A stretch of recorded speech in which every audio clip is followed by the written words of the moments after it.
Assalamualaikum warahmatullahi wabarakatuh. Salam sejahtera untuk Waalaikumsalam kita semua. warahmatullahi wabarakatuh. Eh, di sini kami dari kelompok 4 akan mempresentasikan mengenai studi kasus konflik Aceh atau Gerakan Aceh Merdeka, yang mana dengan anggota kelompok kami yaitu saya sendiri Ahmad Faisal, Sagita Nuratika, Leli Suryana, Hana Puspitasari, Andika Dio Pratama, Jody Lesmana, dan Silas Justinus Baransano.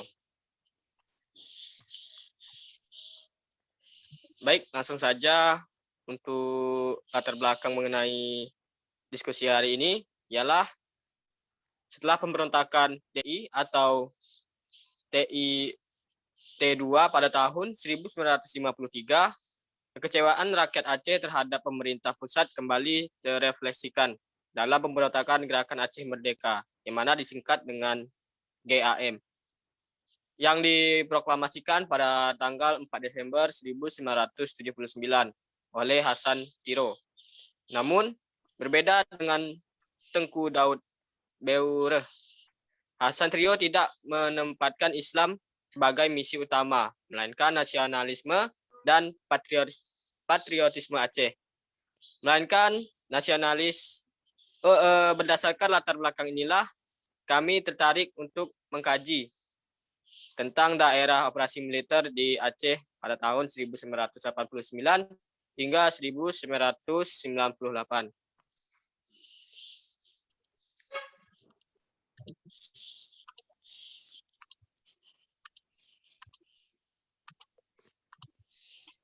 Baik, mengenai rumusan masalah, yang pertama ialah faktor penyebab terjadinya pemberontakan. Yang kedua ialah proses pemberontakan.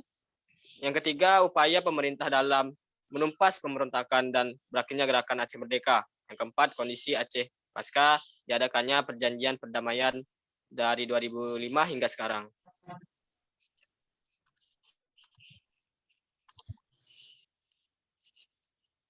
Baik, untuk materi pertama ialah faktor penyebab terjadinya pemberontakan Gerakan Aceh Merdeka, yang akan dijelaskan oleh Sagita Nuratika. Pada Sagita Nuratika, dipersilahkan. Baiklah, terima kasih atas kesempatannya. Baiklah, saya akan menjelaskan mengenai faktor-faktor. Yang pertama yaitu adalah faktor ekonomi. Nah, dari sisi ekonomi, masalah eksploitasi ekonomi menjadi akar konflik yang patut dicermati. Aceh adalah daerah yang kaya akan sumber daya alam. Nah, hal tersebut terbukti dengan ditemukannya ladang gas alam Arun. Beroperasinya kilang gas Arun tahun 1977 di Lok Sumawe, ibu kota Aceh Utara, menjadikan Aceh sebagai kawasan industri strategis. Arti strategis bertambah dengan berdirinya pabrik pupuk Iskandar Muda dan pabrik pupuk ASEAN, serta pabrik kertas PT Kraft. Kekayaan alam yang terus digali dan beroperasinya perusahaan-perusahaan nasional membuat Aceh mampu menyumbangkan devisa negara yang tidak sedikit. Sebagai gambaran, pada tahun 1993, dari 6,644 triliun penghasilan bersih negara dari sektor migas, hanya 453,9 miliar yang kembali ke Aceh. Kekayaan daerah tersebut terserap ke pemerintah pusat tanpa pengembalian yang sepadan ke Aceh untuk keperluan pembangunan, sehingga Aceh mengalami ketertinggalan dari provinsi-provinsi lain. Kemudian faktor yang kedua yaitu faktor budaya. Aceh sejak dahulu merupakan wilayah yang istimewa yang berbeda dibandingkan wilayah-wilayah lain di Nusantara. Selain memegang teguh prinsip dan syariat Islam dalam kehidupan sehari-hari, Aceh merupakan kesultanan yang merdeka sebelum datangnya kolonial Belanda pada tahun 1873. Ditambah lagi, Aceh juga memiliki identitas regional, etnis, dan nasionalisme yang kuat. Keinginan Aceh yang begitu kuat untuk melaksanakan syariat Islam mendapat tentangan keras dari pemerintah pusat. Pemerintah pusat tidak ingin Indonesia yang baru merdeka menjadi terpecah karena penerapan negara Islam. Pikiran ini justru sangat bertentangan bagi rakyat Aceh yang menganggap justru pemerintahan Soekarno tidak sesuai lagi dengan sila pertama Pancasila, yaitu menyebutkan ketuhanan Yang Maha Esa. Setiap usaha masyarakat Aceh untuk melestarikan keistimewaan tersebut, seperti telah dijelaskan di atas, dianggap sebagai ancaman pada masa nation building di masa pemerintahan Soekarno dan ideologi pembangunan yang sentralistik pada masa pemerintahan Soeharto.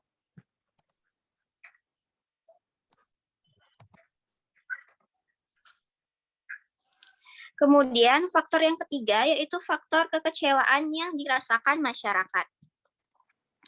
Aceh, Presiden Soekarno menjanjikan diterapkannya syariat Islam di Aceh setelah perjuangan kemerdekaan berakhir. Akan tetapi, janji tersebut tidak pernah terpenuhi. Aceh tidak diberi otonomi dengan penerapan syariat Islam seperti yang telah dijanjikan. Tapi Aceh justru dimasukkan ke dalam Provinsi Sumatera Utara. Kekecewaan ini menghasilkan pemberontakan Darul Islam atau Tentara Islam Indonesia atau DITII pada tahun 1953. Selain itu, sekalipun diberikan status daerah istimewa Aceh, masyarakat Aceh sendiri sama sekali tidak merasakan keistimewaan tersebut.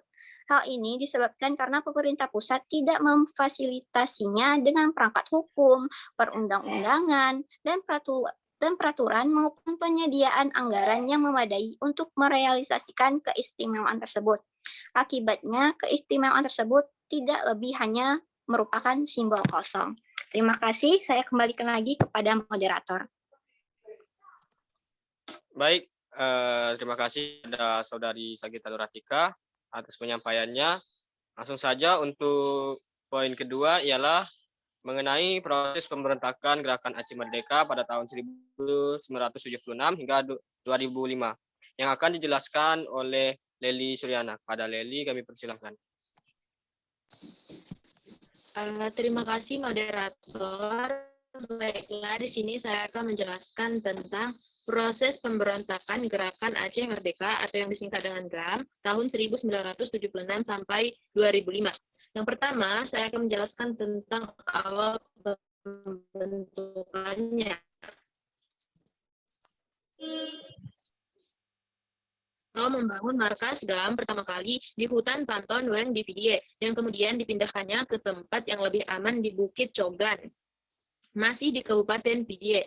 Di Bukit Cogan, Gle 6 Sabah, Tiro Pidie, 4 Desember 1976, Hasan Tiro memproklamirkan kemerdekaan Aceh. Tanggal ini sengaja ia pilih untuk menolak catatan sejarah versi Belanda. Menurut catatan sejarah tersebut, pada tanggal 3 Desember 1911, Belanda telah menembak mati Tengku Cik di Tiro, pejuang Aceh. Oleh Belanda, sejarah kematian ini diartikulasikan sebagai salah satu tanda berakhirnya Perang Aceh yang berlangsung sejak 1873. Oleh karenanya, Hasan Tiro memilih tanggal 4 Desember 1976 sebagai kebangkitan kembali dan kelanjutan dari eksistensi Aceh. Di mata Hasan Tiro, Aceh tidak pernah menyerah kepada Belanda. Yang kedua,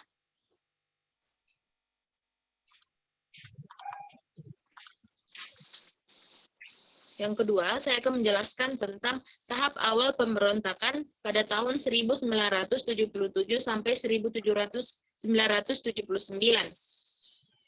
Hanya dengan pada awal kemunculannya, gerakan ini hanya mendapatkan dukungan kecil Hasan Tiro.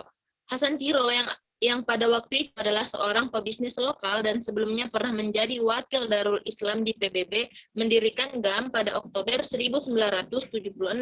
Dia mengecam kekuasaan kolonial Jawa dan khususnya eksploitasi sumber-sumber daya alam Aceh serta penggunaan kekuatan militer untuk menjaga kontrol. Hanya dengan beberapa ratus pendukung, gerakan itu mendeklarasikan kemerdekaan Aceh Sumatera pada tahun 1977. Sesekali menyebarkan propaganda dan mengibarkan bendera GAM di berbagai lokasi, tetapi hanya sedikit melakukan tindakan militer. Kelompok ini terutama terdiri dari paca intelektual, teknokrat, dan pebisnis. Selanjutnya saya serahkan kepada moderator.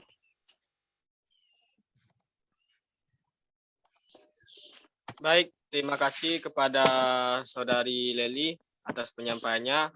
Baik, selanjutnya ialah mengenai tahap kedua pemberontakan itu pada tahun 1989 hingga 1999 yang akan dijelaskan oleh saudara kami yaitu Silas Justinus Waransano. Pada Silas dipersilahkan.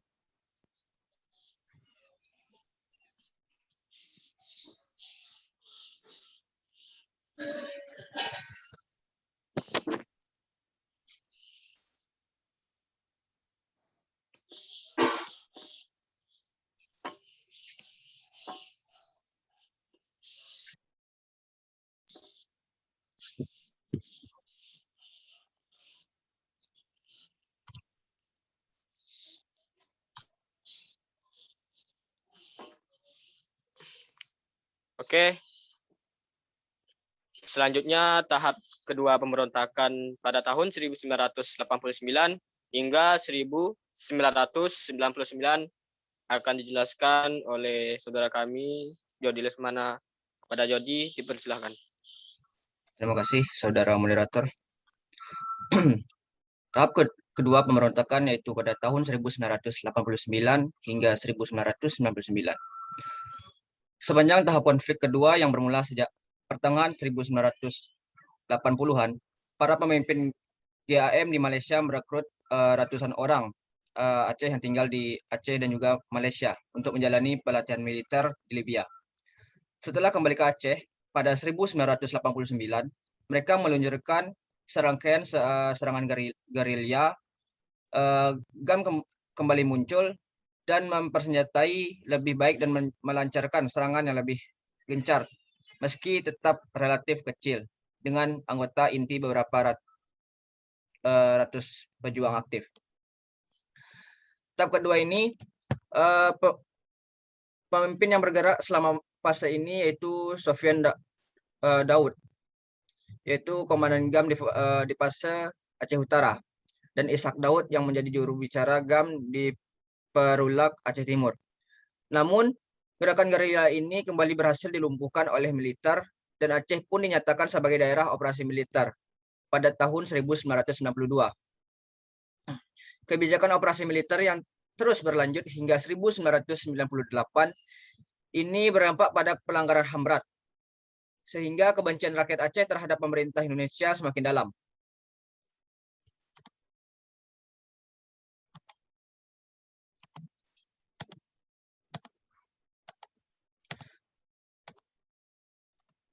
Kemudian tahap ketiga, pemberontakan yang terjadi pada tahun 1999 hingga 2005.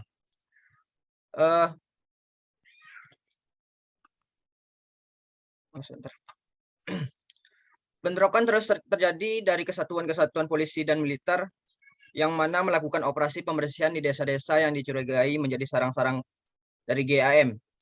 ABRI meningkatkan jumlah pasukan hingga mendekati 6.000 pasukan, membalik kebijakan penarikan pasukan non-organik dari daerah tersebut.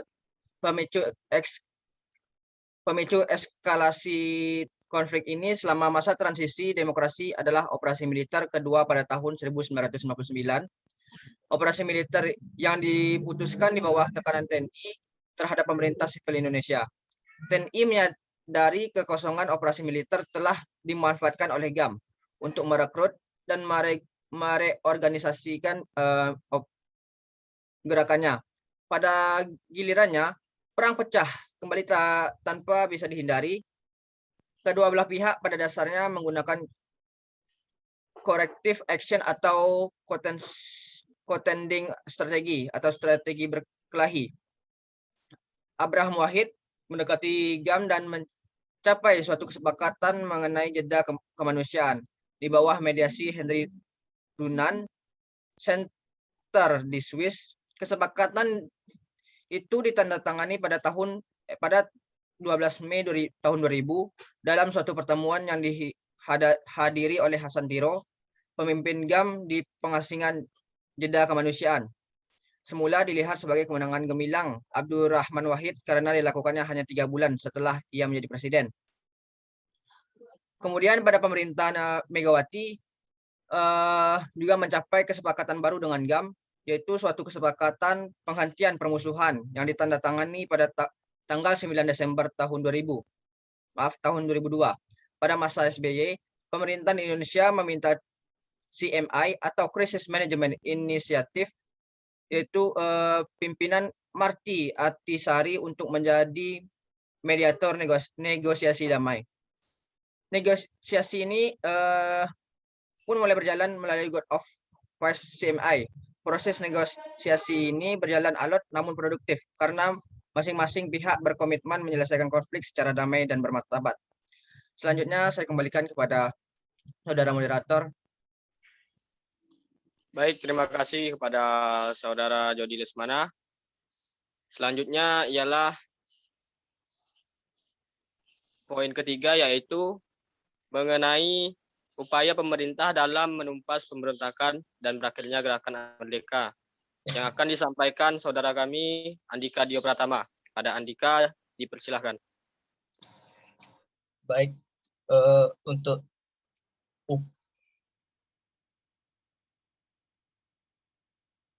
berbagai upaya telah dijalankan pemerintah di Aceh, baik di masa Orde Baru maupun era reformasi, melalui jeda kemanusiaan sampai gelar operasi militer. Belum mampu mengakhiri konflik secara sempurna dan belum menunjukkan hasil yang signifikan dalam kerangka menyelesaikan konflik Aceh secara menyeluruh.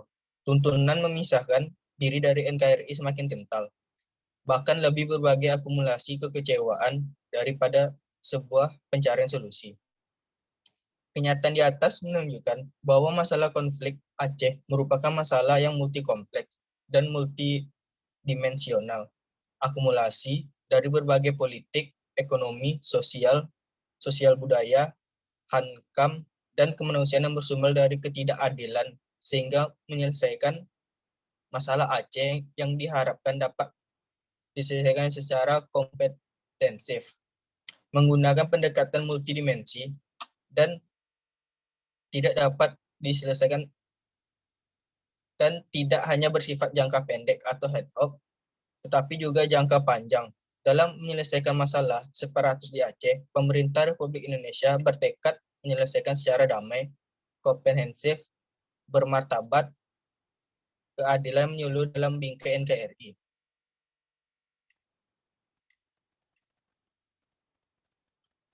Pada tabel di atas dapat dilihat bahwanya setiap presiden yang pernah memimpin di Indonesia memiliki cara mereka masing-masing dalam mengatasi konflik yang ada di Aceh. Baik itu dengan cara kelembutan atau dengan cara kekerasan. Namun jika mengabaikan banyak aspek seperti keamanan dan keselamatan, semua itu berdampak kepada masyarakat.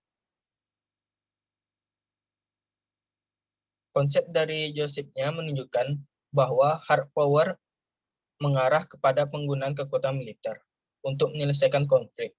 Pola ini dapat dipakai oleh Presiden Megawati saat menetapkan darurat militer untuk Aceh, sedangkan soft power merupakan penggunaan cara-cara dialogis untuk menyelesaikan konflik. Pola ini pula yang dipakai oleh Presiden SBY untuk menyelesaikan konflik Aceh hingga berakhir dengan ditandatanganinya Mau Hal Hensky pada tanggal 15 Agustus 2005. Baik, sekian mungkin saya kembalikan kepada moderator. Baik, terima kasih kepada Andika Dio Pratama atas penyampaian materinya.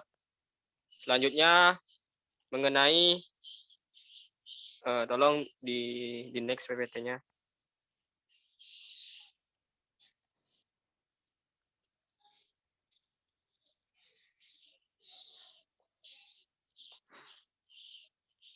Baik, selanjutnya ialah poin keempat mengenai kondisi Aceh pasca diadakan perjanjian perdamaian dari tahun 2005 hingga sekarang, yang akan dijelaskan oleh saudari kami yaitu Hana Puspitasari. Pada Hana, waktu dan tempat dipersilakan. Terima kasih moderator. Baiklah, di sini saya akan menjelaskan mengenai kondisi Aceh pasca diadakannya perjanjian perdamaian tahun 2005 hingga sekarang. Pasca MOU, walaupun sudah ada kesepakatan perjanjian perdamaian di Aceh, nyatanya kesejahteraan rakyat Aceh belum juga tercapai. Sekarang 10 tahun pasca perdamaian, masih ada poin perjanjian yang belum terlaksana dan masih dalam pembahasan. Menurut narasumber, MOU adalah keputusan yang terbaik, namun sayang sampai sekarang masih belum ada kejelasannya.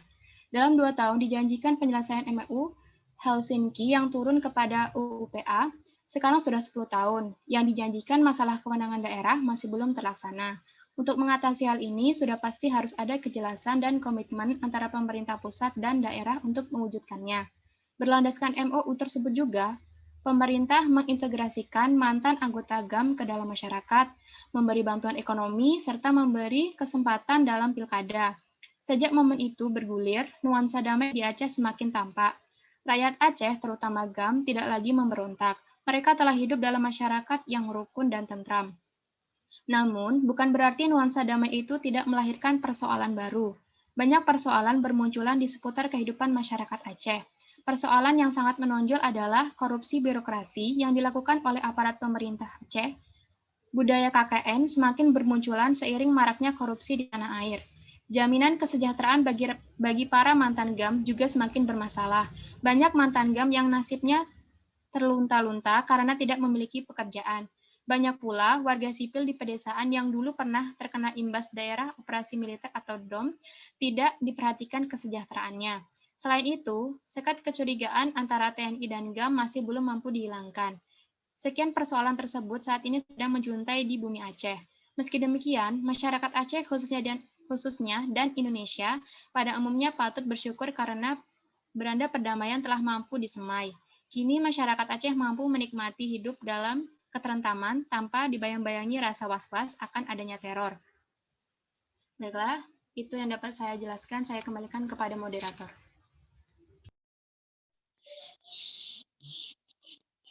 Baik, kemudian langsung saja kesimpulan dan saran akan dijelaskan oleh Saudara Jody Lesmana. Pada Jody Lesmana, dipersilakan.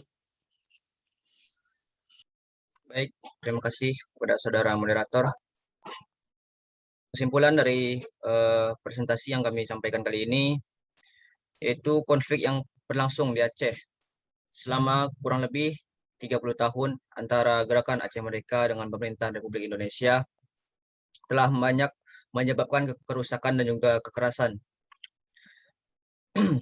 Dari sejarah konflik ini, kita dapat mengambil hikmah bahwasanya kekerasan itu tidak dapat menyelesaikan konflik. Yang ada bahkan itu akan menyebabkan konflik yang baru lagi. Adapun langkah yang harus diambil yaitu dengan melakukan penyelesaian secara damai. Penyelesaian secara damai merupakan cara yang terbaik untuk mengatasi setiap konflik antara kedua belah pihak. Yang mana dengan melalui perdamaian, kedua belah pihak yang bertikai dapat saling memahami bahwa kekerasan bukanlah solusi. Duduk di meja, kemudian berunding, tanpa harus menyebabkan kerugian-kerugian besar.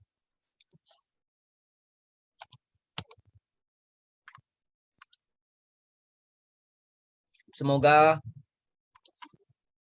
kedamaian di Aceh dapat terus berlangsung hingga julukan satir negara Serambi bisa hilang dari memori kolektif bangsa ini dan berganti dengan Serambi Perdamaian.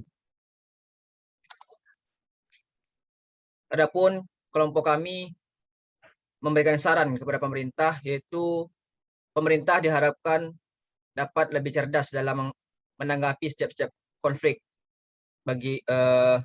karena rakyat Indonesia yang terdiri dari banyak suku, ras, dan juga bahasa.